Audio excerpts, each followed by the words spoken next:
I speak English. It's a phrase you wouldn't expect to hear very much in an Arabic-speaking former French colony. But it is a trend among the young people of Tunisia that's unlikely to go away. I'd like to invite you on a journey with me as we seek out individuals from the startup, social innovation, and artistic communities of Tunisia who are actively engaging in English on a daily basis.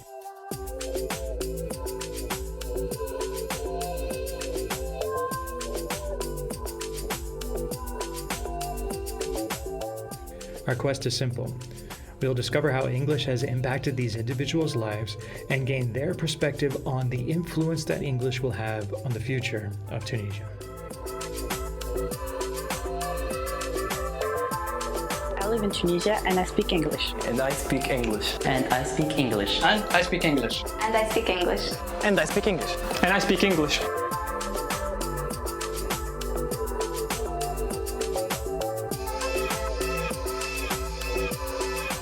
MultiplyTunisia's goal is to capture the entrepreneurial spirit of Tunisia by highlighting the influencers in its startup, social innovation, and artistic communities. We're also interested in tracking the growing impact of English on these sectors and the effects that this will have on Tunisian culture.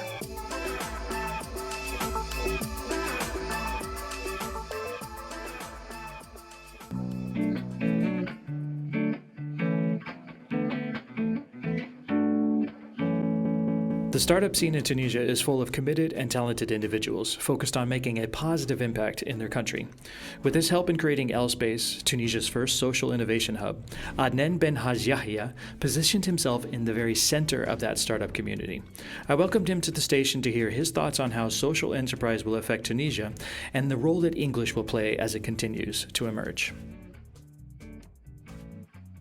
Welcome, man. Thank you for coming today. Thank you for the invitation. Thanks for having me. So, dude, just introduce Nino to us. Introduce Adnen Ben Has Yahia to us, and just hear about you in your own words. Sure, yeah, thanks. So, my name is Adnen Ben Has Yahia, and people call me Nino. I'm a young person from Tunisia, I guess, and I'm an entrepreneur, I'm an activist, I'm a nature lover. And by these, I mean, I started a couple of companies, some of them are social enterprises, and my main focus is about social entrepreneurship and collaboration for impact. And I started a couple of nonprofits in the environmental sector and food sovereignty fields. So I studied business administration, marketing, international relations, and IT. So I kind of wanted to have I'm very curious, and I wanted to have broader knowledge about many things. And I had the chance to study at Tunis Business School, which is the first and only public university in Tunisia that is teaching business in English. So, of all of those things that you mentioned, which is the thing that you feel kind of defines you, the activity that you really engage in the most, that you wake up and are excited to be a part of? Sure, yeah, of course, it's going to be L-Space. L-Space is the first social innovation hub in Tunisia. So we've got co-working spaces, we've got fab labs, fabrication laboratories with 3D printers, laser cutters, and all. And we've got event rooms, and we do trainings for Tunisian youth, and we have incubation programs for social businesses and social entrepreneurs. I wake up every day basically and go to L-Space, meet the vibrant vibe, and just surf it. So you guys claimed that you were the first social innovation hub in Tunisia. When did you start that exactly? So we started making the building in 2013 and applying for the nonprofit status. And then only 2 years after, in 2015, where we got the official agreement from the Prime Ministry to start L-Space as a nonprofit, because it was like there was a lot of things, a crackdown on civil society, and there was terrorism, rumors, and the situation was not very happy, let's say. So we navigated those problems, and in 2015 we did our first event. So since 2015, when LSpace officially started as the first social innovation hub, have you seen an increase then in awareness of social innovation, what it actually is, and what its impact is in Tunisia? Have you seen a lot of increase in that? Yeah, for sure. And we're very happy to be contributing to that. So after LSpace, there's been other nonprofits working on social entrepreneurship, such as LEBES or the Tunisian Center for Social Entrepreneurship. And then a couple of years later, it's only until 2019 where LEBES, who are also our friends, transformed from a center for nonprofits to a social innovation accelerator. And they're basically accelerating social innovators and social innovation initiatives. And we collaborate with them, as friends. And also Tunisia is very small, so everybody knows everybody, and it's better to collaborate with everybody than just to be like, competitors or anything like that. Absolutely. So I would like to say thank you right now for being able to speak English. We're doing this interview in English right now. Until this point in your life, how much of a factor has English been on your life, and what part has it played in bringing you to this point right now? Sure, yeah. So my first class of English was sixth grade, basically the last grade of elementary school. And then for some reason, I found myself more fluent in it.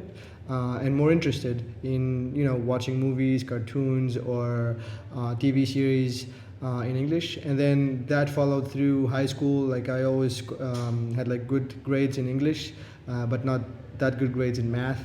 And then in university, the Tunis Business School was a new establishment, and I was happy to be selected among the first generation to join, and that also helped me get more opportunities to go, for example, do an exchange program in Indiana University at the Kelley School of Business, and then after that to Georgetown University in DC, and doing also the Atlas Core Fellowship in DC as well.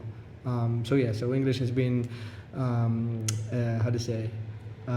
not a turning point, but also a skill that helped me, propel and expand my potential.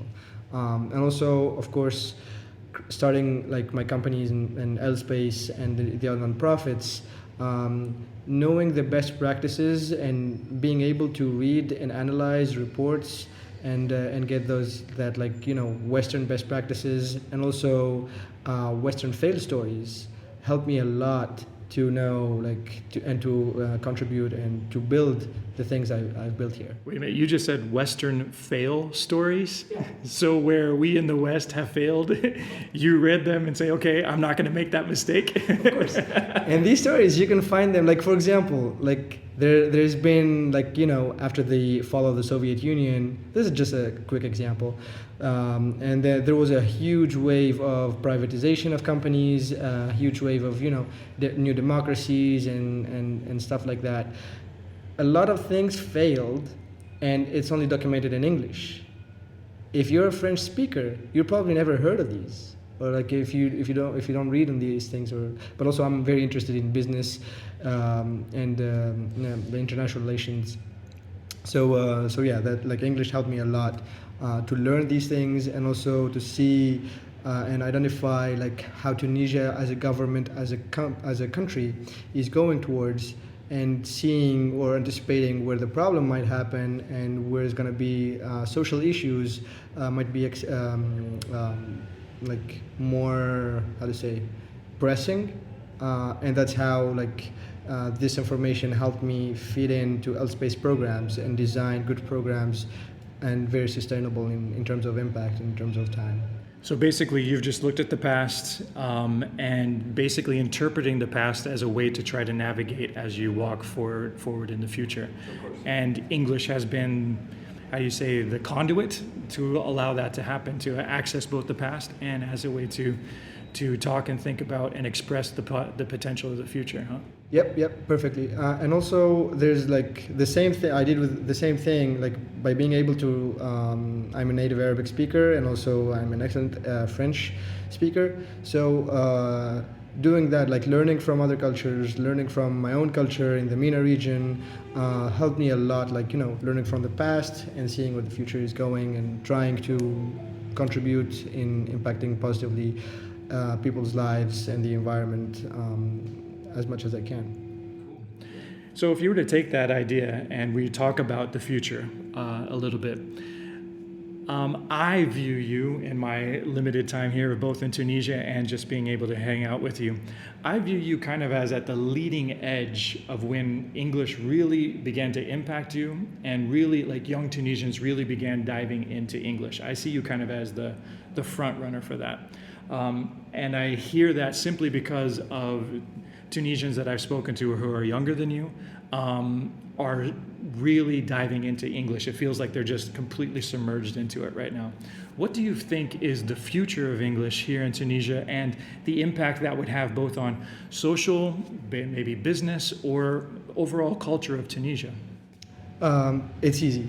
With English, there's more opportunities and there's more connection to a global networks and global scale. So, like, for example, my generation, we had, like, you know, as teenagers, we did not have Facebook or anything, so we had magazines and we had, like, you know, basic TV stations, and there's like 90% were French or Arabic and only 10% in English. Now, 90% is in English and 10% is in Arabic or French.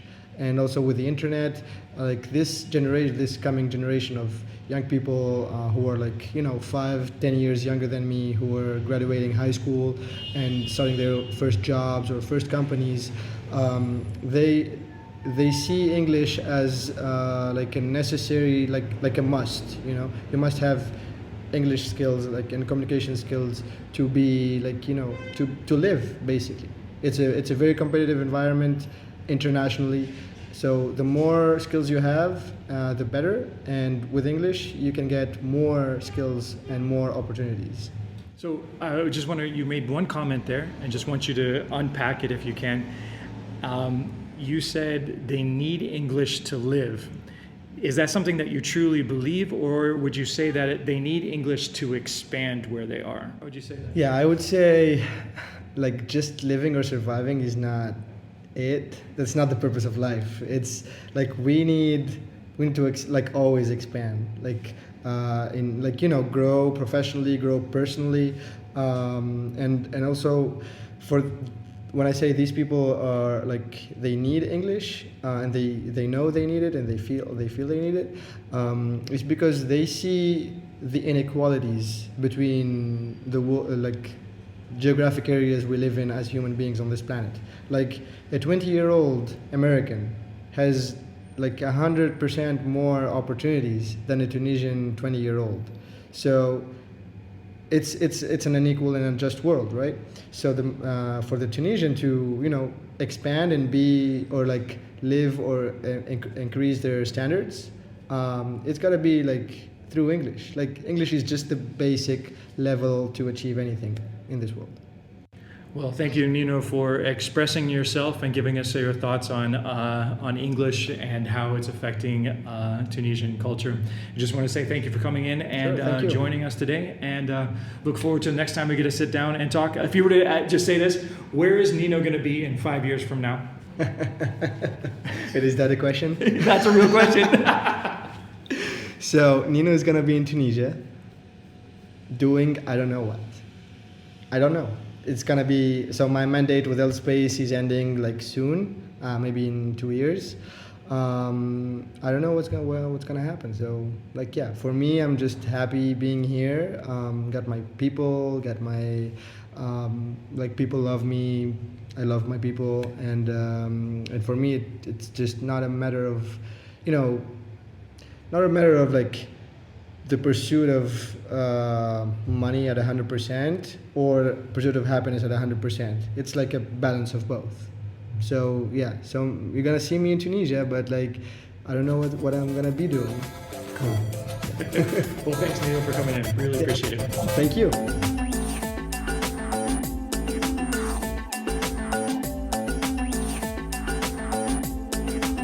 Multiply Tunisia is brought to you by 11 Talents. At 11 Talents, we consult, design, and multiply.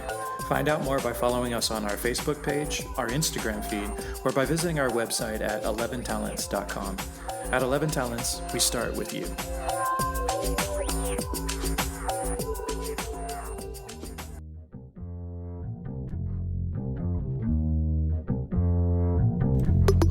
We love telling stories on Multiply Tunisia.